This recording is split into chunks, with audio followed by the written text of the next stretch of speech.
Merci Michel, merci à vous en tout cas aussi. Euh, j'aimerais juste avant de commencer ce matin, avant de rentrer dans le thème de ma prédication, j'aimerais revenir quelques instants par rapport à la parole que Sébastien a pu nous partager par rapport à cette image. Et je crois qu'il y a quelque chose d'important à souligner dans cette image et qu'on doit aussi bien comprendre ce que le Seigneur est en train de nous dire ou ce que le Seigneur a voulu nous dire. Et je crois que d'une certaine façon, le Seigneur nous rappelait qu'il y a toujours quelque chose de nouveau avec lui. Et que très souvent, dans notre vie chrétienne, on s'arrête et on regarde notre vie chrétienne comme si c'était un musée. Et puis on passe d'une pièce à l'autre et on regarde, ah mais j'ai vécu des belles choses avec le Seigneur, ah comment dire, j'ai fait de belles expériences avec lui. Mais je crois encore que ce matin le Seigneur veut nous rappeler qu'il y a quelque chose de nouveau, qu'il y a quelque chose de nouveau pour nos vies. Qu'il y a quelque chose de nouveau pour notre marche chrétienne et que ce n'est pas simplement ce que nous avons vécu avant, ce n'est pas simplement ces vieux vêtements que nous sommes finalement ou que nous serions condamnés à toujours porter, même si les choses d'avant sont bonnes et sont justes, mais qu'il y a quelque chose de nouveau que le Seigneur veut nous donner. Et qu'à partir du moment où on s'arrête à rechercher finalement ces choses de nouvelles et ces choses nouvelles dans notre vie chrétienne, alors finalement on est en danger de mourir. Parce que si on s'arrête dans notre vie chrétienne, alors nous sommes en danger. Mais le Seigneur nous interpelle encore ce matin par rapport à cela et par rapport à rechercher les choses nouvelles. Et je crois que le Seigneur parle et va continuer de parler dans chacun de nos cœurs. Et ce vêtement, ça peut être par rapport peut-être au témoignage, par rapport à la manière que nous avons de partager la bonne nouvelle. Peut-être que ce vêtement, c'est par rapport au service que nous pouvons avoir dans notre église. Peut-être que c'est par rapport à notre famille. Peut-être que c'est par rapport à d'autres choses encore. Mais je crois que c'est important et je veux vous encourager ce matin à ne pas rester statique, mais à rechercher les choses nouvelles. Plusieurs fois dans la parole, il nous est demandé de progresser, il nous est demandé de rechercher, il nous est demandé de croître, de grandir. Et c'est la parole de Dieu qui nous encourage à divers endroits à cela. Et je crois qu'on ne grandit pas en gardant les mêmes vêtements. Mais que la croissance, ça passe par quelque part, rechercher quelque chose de nouveau. Et je voulais vraiment vous encourager ce matin par rapport à ce qui a été partagé et peut-être le souligner encore. Ne restons pas. Et c'est finalement le message que Mike Williams nous a partagé il y a 2 ou 3 semaines. Mais ne restons pas là où nous sommes. Je ne citerai pas de pays, mais on l'a tous en tête. Ne restons pas là où nous sommes. Mais au contraire, revêtons quelque chose de nouveau, et encore, parce que les bénédictions ne sont pas terminées, les grâces de Dieu ne sont pas terminées, et ce que Dieu a pour nous n'est pas terminé. Je ne peux pas me résigner de me dire que le Seigneur va me laisser comme je suis jusqu'à la fin de ma vie. Mais au contraire, par sa grâce, nous pouvons chaque jour avancer et avancer encore. Amen. Nous soyons une église qui avance et une église qui va de l'avant. Ce matin, j'aimerais que nous puissions continuer par rapport à finalement toute notre thématique que nous avons développée ces derniers dimanches. Par rapport aussi à ce programme que nous voulons mettre en place dans l'Église et que nous mettons en place dans l'Église, ce programme Bénir, et nous allons en reparler un petit peu ce matin. Et j'aimerais vraiment encore ce matin, quelque part, vous rappeler pourquoi nous faisons cela et dans quelle optique nous le faisons. Et c'est vrai que nous voulons mettre cela en place pour créer une dynamique et une dynamique missionnelle dans l'Église. Nous avons vu ces derniers dimanches que finalement le cœur de Dieu était missionnel, que finalement quand on regarde la parole, que notre premier appel c'est de faire des disciples et d'avoir un impact là où nous sommes. Nous avons vu aussi l'importance d'avoir de bonnes habitudes et peut-être de changer nos habitudes, de prendre des habitudes nouvelles. Et On ne veut pas, à travers ce programme, quelque part, vous infantiliser ou quoi que ce soit, parce que vous êtes des adultes. Vous êtes des hommes et des femmes qui êtes là, qui connaissez le Seigneur, mais on veut vous encourager. Et c'est vraiment dans cette optique-là que nous voulons le faire. Nous voulons vous encourager à rentrer dans une dimension missionnelle dans votre vie et dans votre quotidien, parce que nous savons que c'est ce qui est bon pour vous, et parce que c'est ce qui est la volonté de Dieu pour vous. Et c'est tellement important de nous en souvenir. Ce n'est pas un programme en plus, ce n'est pas une idée qui nous est venue comme ça un jeudi matin, puisque souvent les jeudis matins, nous nous retrouvons entre pasteurs. Mais c'est vraiment de partir de ce constat que l'Église doit retrouver cette dynamique et que l'Église doit retrouver ce mouvement, finalement, où nous sortons et où nous sortons chacun d'entre nous. Pas simplement l'Église avec des activités collectives, mais où chacun d'entre nous, nous prenons à cœur cela et nous décidons, je vais être un missionnaire là où je suis. Je vais porter cette vision et de faire des disciples là où le Seigneur m'a placé, dans ma famille, dans mon milieu professionnel ou ailleurs encore. Donc, j'ai encore mon sac ce matin. Je n'ai pas beaucoup de surprises pour vous ce matin, en tout cas quelques-unes. À un moment, il y a l'idée qui m'a traversé de vous offrir à chacun une couque de chez Panos. Qui coûte combien ? 1,30 €, merci. Au moins, ça me fait plaisir, au moins vous écoutez cela. Mais je me suis dit ça allait être un petit peu cher pour chacun d'entre vous. Donc voilà. Le programme Bénir. J'espère que vous avez en tout cas lu ce petit livret. Tu peux tourner s'il te plaît. Et donc ce sont à travers ce programme Bénir 5 habitudes missionnelles que nous aimerions mettre en place et que chacun puisse mettre en place. C'est-à-dire que vous encouragez que ceux qui ont l'habitude finalement de témoigner puissent être encouragés dans cela, que ceux qui le font de temps en temps puissent aussi être encouragés à le faire encore un petit peu plus, et que ceux qui ne le font pas vraiment puissent eux aussi rentrer là-dedans et être des témoins là où le Seigneur les a placés. Et donc, si Jérémy, tu veux bien tourner, on peut se remettre à chanter.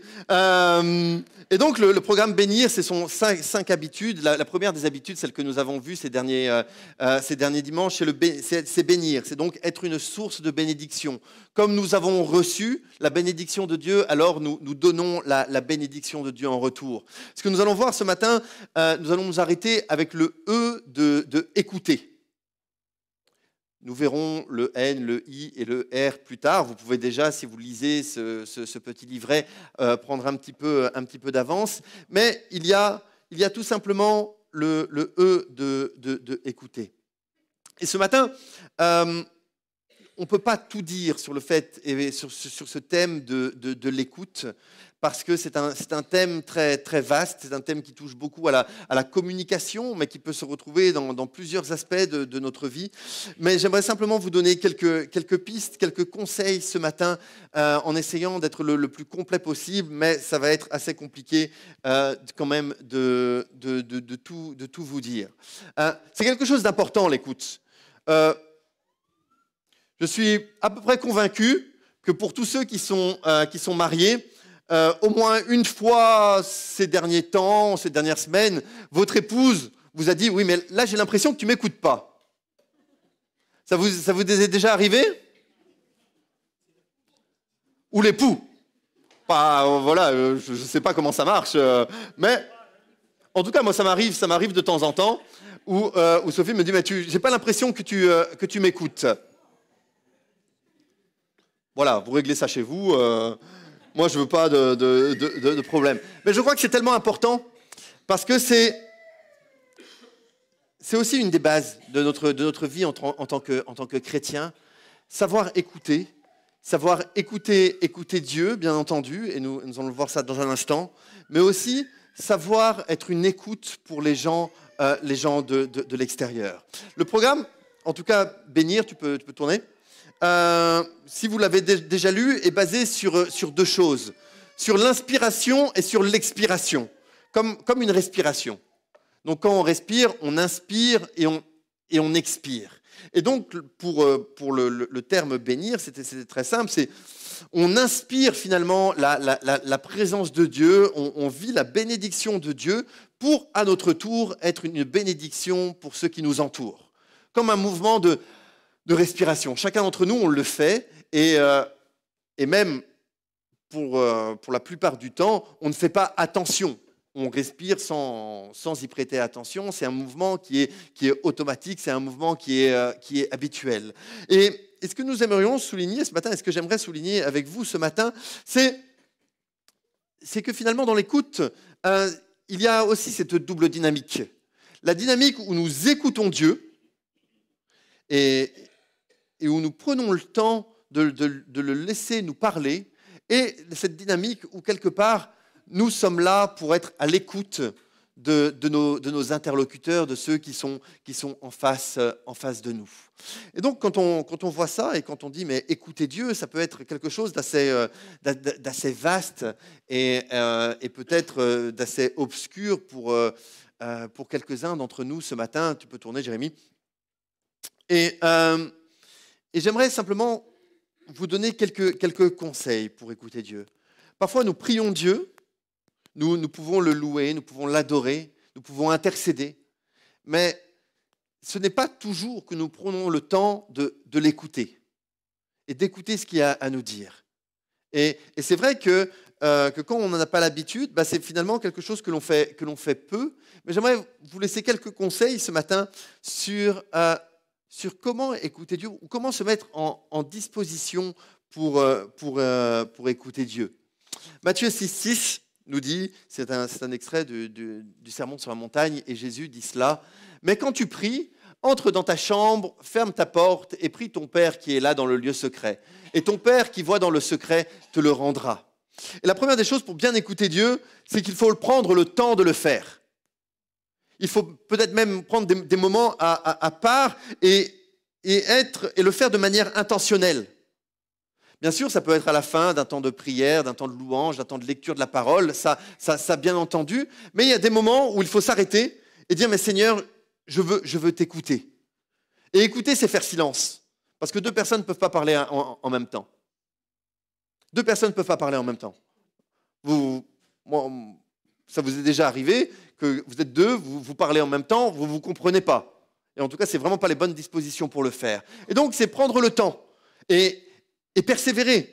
Parce que écouter Dieu, ça peut prendre du temps. Et à chaque fois, c'est ça qui est merveilleux avec le Seigneur. Il a des choses différentes à nous dire. Il y a aussi cette idée d'avoir un lieu secret, dans le sens où éliminons les distractions. Éteignez votre GSM.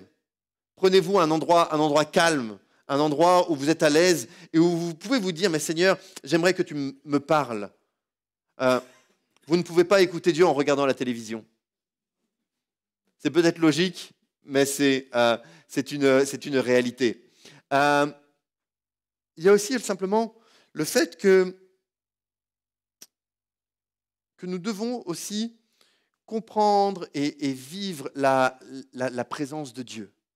Ici, Jésus nous dit « Prie ton Père qui est là, dans le lieu secret. » Il y a cette idée de rendez-vous. Et de rendez-vous avec Dieu et un rendez-vous dans sa présence. Un rendez-vous où on est là et on dit « Mais Seigneur, je veux écouter ce que tu as à me dire. » Et bien sûr, le Seigneur peut parler à d'autres moments que cela, et j'espère qu'il le fait dans vos vies, et il veut vous parler de multiples façons, et on n'est pas en train de réduire, j'allais dire que Dieu parle uniquement à des moments précis, mais je crois qu'il le fait aussi dans des moments précis, où nous prenons le temps de l'écouter et de vivre sa présence. Et enfin, il y a cette certitude que Dieu a des choses à nous dire. Dieu a des choses à nous dire. Et c'est peut-être logique, mais Dieu a des choses à nous dire. On a parlé ce matin de changer de vêtements, cette image du dressing, mais je crois que parfois le Seigneur veut nous dire quel habit il faut mettre. et que Dieu nous parle. Et que Dieu nous parle pour nos propres vies, et que Dieu nous parle pour la vie de ceux qui sont autour de nous, et dans la vie peut-être de ceux que nous aimerions mener à Christ. Et donc simplement quelques petits conseils ici sur comment écouter Dieu et comment finalement être sensible à sa voix. On pourrait dire, en faire carrément une prédication de tous ces aspects, mais c'était juste un petit rappel que je voulais vous laisser ce matin. Et il y a aussi dans cette réalité de chrétiens et de chrétiens missionnaires que nous voulons être, le fait qu'à des moments, nous devrons être à l'écoute des autres. Et c'est compliqué d'écouter les autres. Il y a une phrase, si vous tapez la première phrase là, de mon PowerPoint sur Internet, si l'homme a 2 oreilles et une bouche, c'est pour écouter 2 fois plus qu'il ne parle. Et quand je dis l'homme, c'est l'homme en général, l'homme et la femme. Si l'homme a 2 oreilles et une bouche, c'est pour écouter 2 fois plus qu'il ne parle. Et donc cette phrase, si vous la tapez sur Internet, vous verrez différents auteurs. Donc certains disent que c'est Confucius, d'autres Épictète ou quoi que ce soit. On ne sait pas, mais c'est une bonne phrase à retenir. Dans votre communication, dans votre famille, dans votre couple, dans votre lieu de travail, dans l'église. Parce que finalement, Jacques, dans son épître, reprend la même chose. Il nous dit « Ainsi que tout homme soit prompt à écouter et lent à parler. » Prompt à écouter et lent à parler. Et ça, honnêtement, et je le dis pour moi aussi, je crois qu'on a du travail. Parce que nous aimons parler. Mais écouter, c'est peut-être un petit peu plus difficile et un petit peu plus compliqué. C'est un exercice difficile qui demande de prendre une certaine distance, qui demande aussi de mettre quelque part nos intérêts de côté pendant un certain temps et de pouvoir réellement écouter. Prompt à écouter et lent à parler. C'est en plus dans ce contexte, Jacques parle de tout ce qui est de la langue et de l'importance de tenir sa langue en bride. Dans cet épître, il va parler de cela. Et c'est vrai. Et c'est profondément vrai qu'il y a une bénédiction dans l'écoute.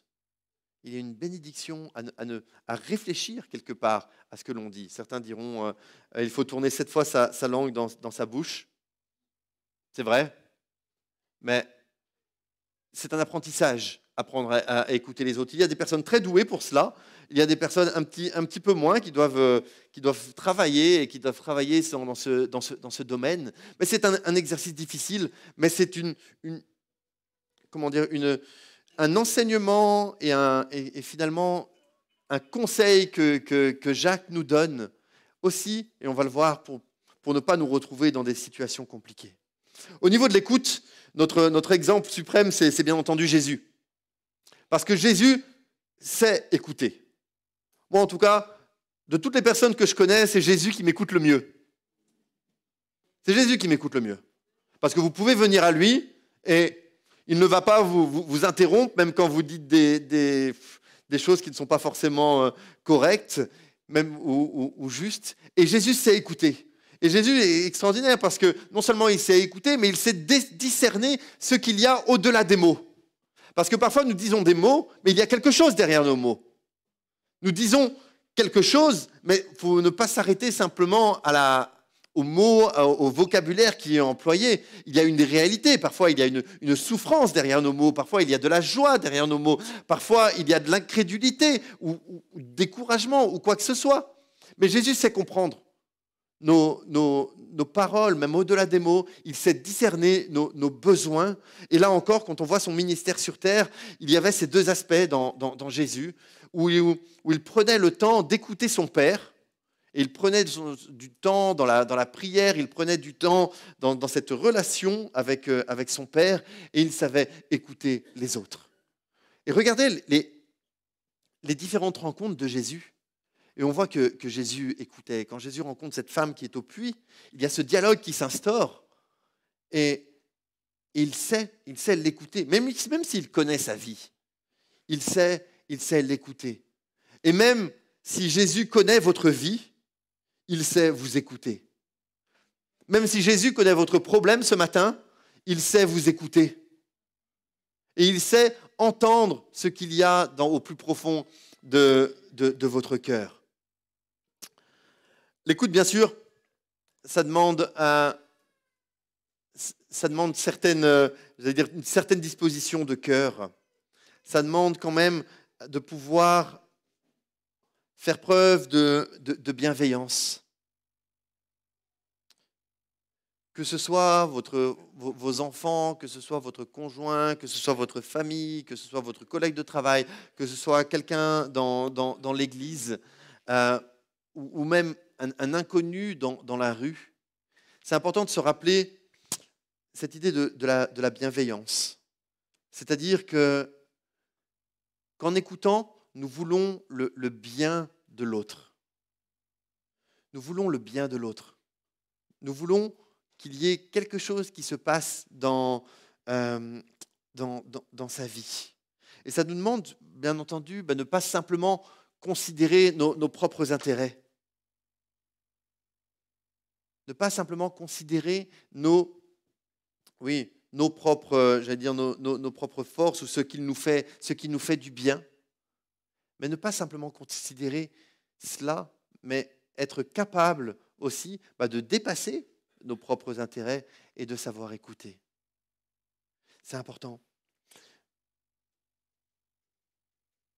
Parce que vous verrez toute la différence. Les gens aiment être écoutés et c'est un besoin. Et c'est un besoin qui est, on va le voir dans un instant, qui n'est pas très comblé aujourd'hui dans notre monde. Écoutez, c'est montrer aussi de l'amour. Ecclésiaste au chapitre 1, le début du livre de l'Ecclésiaste, au chapitre 1, les versets 1 et ensuite les versets 7, il dit « Il y a un temps pour tout, un temps pour toute chose sous les cieux, un temps pour se taire et un temps pour parler. » Et il y a un principe qui est très important, c'est que quand nous écoutons pour comprendre, nous n'écoutons pas pour répondre. Et c'est différent, parce que parfois nous écoutons pour répondre. Et que quand on parle à quelqu'un, au lieu d'entendre ce qu'il est en train de nous dire, nous sommes déjà en train de réfléchir à l'argument que nous allons lui donner. Au lieu d'essayer de bien comprendre. Et ça arrive, et ça peut arriver par exemple s'il peut y avoir des tensions dans certaines relations, c'est cela. On n'écoute pas pour comprendre, mais on écoute pour répondre. Il m'est arrivé une petite expérience, ça date d'il y a quand même plusieurs années. Et c'est un rapport aussi avec il y a un temps pour tout. Et donc, on était avec un groupe de chrétiens au restaurant.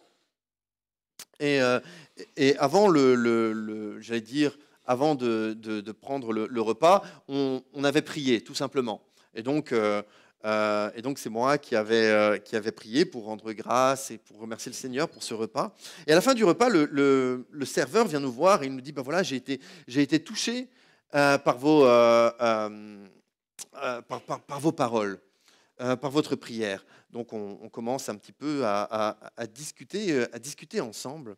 Et là arrivent deux des personnes qui étaient avec moi lors de ce repas. Et alors que je discutais très bien avec ce serveur, et j'essayais de savoir qu'est-ce qu'il y avait dans sa vie, ils sont arrivés, et en moins de 1 minute 30, ils ont réussi la performance de citer 4 versets bibliques. Mais vraiment. Et attention, j'ai aucun problème au fait de citer des versets bibliques, et ça peut être bon, et j'ai rien contre cela. Mais il y a des moments pour le faire. Et j'ai vu tout de suite le visage de ce serveur se transformer, se fermer. Je crois qu'il n'écoutait pas cet homme. Il n'écoutait pas ce serveur. Ils avaient leur idée, ils avaient ce qu'il fallait dire, Et pour ça, nous sommes très forts en tant que chrétiens. Nous sommes très très forts à cela. Nous avons finalement nos lignes de texte que nous aimons quelque part réciter. Mais ça ne correspondait pas à ce à quoi cet homme avait besoin à ce moment-là. Et là encore, il y a certains versets bibliques, vous pouvez les citer, c'est dans un contexte, il n'y a aucun problème. Mais je crois qu'on est appelé aussi à discerner le temps, à discerner le contexte et se dire il y a un temps pour tout. Il y a un temps pour se taire et il y a un temps pour parler. Il y a un temps pour écouter et un temps pour parler. Proverbe 18 nous dit « Celui qui répond sans avoir écouté fait un acte de folie et s'attire la confusion. » Il y a vraiment des richesses dans ce livre des Proverbes, mais c'est tellement vrai. Parfois, nous répondons sans avoir vraiment écouté. Et le monde a besoin de notre écoute. Quand on réfléchit un petit peu, pourquoi, en tout cas, quelle est une des raisons principales pourquoi les hommes et les femmes vont voir des psychologues ou des psychiatres? Et c'est assez répandu et c'est assez courant dans le monde dans lequel nous vivons. Pourquoi? Parce qu'à un moment, ils vous diront, ils ont besoin de parler, ils ont besoin de se sentir écoutés. Ils ont besoin de se sentir entendus dans leur vie, dans leur existence. Et le monde ne va pas vous écouter. Il n'y a pas cette capacité d'écoute dans le monde. Et c'est un besoin essentiel et c'est un besoin qui manque, finalement. C'est un besoin qui manque dans notre monde parce que le monde est tellement égoïste. Et que écouter, c'est se mettre de côté. Écouter, c'est finalement dire ce n'est pas moi, mais c'est l'autre qui est important pendant le temps que je lui donne et pendant le temps que je lui mets à sa disposition. Et comme c'est pas quelque chose de naturel, alors presque personne ne le fait. Savoir écouter, savoir être là, se mettre à disposition. Et c'est vrai que Jésus est celui qui écoute par excellence, ça c'est clair. Mais quelque part, nous sommes appelés en tant qu'Église à être les oreilles de Dieu sur la terre. Et à pouvoir écouter cette souffrance, discerner le besoin et se rendre compte que Jésus peut répondre aux besoins. Alors c'est finalement, pour être pratique, c'est pas facile d'écouter. Mais quand on se retrouve en face de quelqu'un, faisons aussi quelque part cet exercice de dire mais quelles sont les joies, quelles sont les peines, quels sont les défis, quels sont les rêves de mon interlocuteur. Parce que c'est important. Ça vous dit aussi pourquoi prier. On est dans un programme où on veut être rentré dans une dynamique missionnelle. Mais je crois que écouter, c'est être profondément missionnel. Parce qu'on discerne ce qui est bon pour celui d'en face. On discerne ce qui est juste pour celui à qui nous sommes en train de parler. Et bien sûr, ça doit nous apprendre à dépasser des préjugés, à dépasser des barrières, à dépasser des différences. Et parfois, nous serons peut-être choqués en écoutant les uns et les autres. Mais soyons bien clairs, nous ne pouvons pas nous attendre d'hommes et de femmes qui ne connaissent pas Jésus, qu'ils nous parlent comme des chrétiens. Il y a un moment, il faut bien être clair. On ne peut pas s'attendre qu'ils aient un comportement chrétien, inspiré de Dieu, qu'ils suivent la volonté du Seigneur, qu'ils suivent l'enseignement de la Bible s'ils ne connaissent pas Jésus.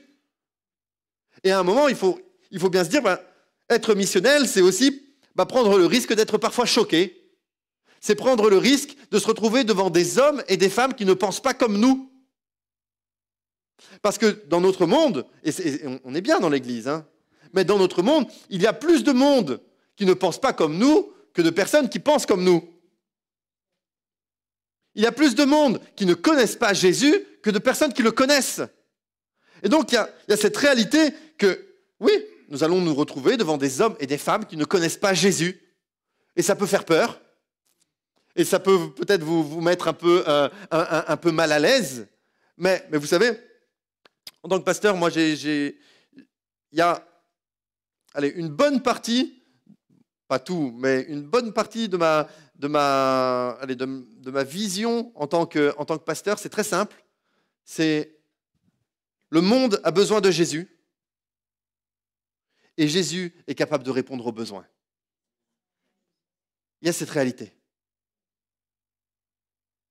Ça s'applique aussi à l'Église. J'aurais très bien pu dire l'Église a besoin de Jésus et Jésus est capable de répondre à nos besoins. Ça, c'est pas la question de ce matin.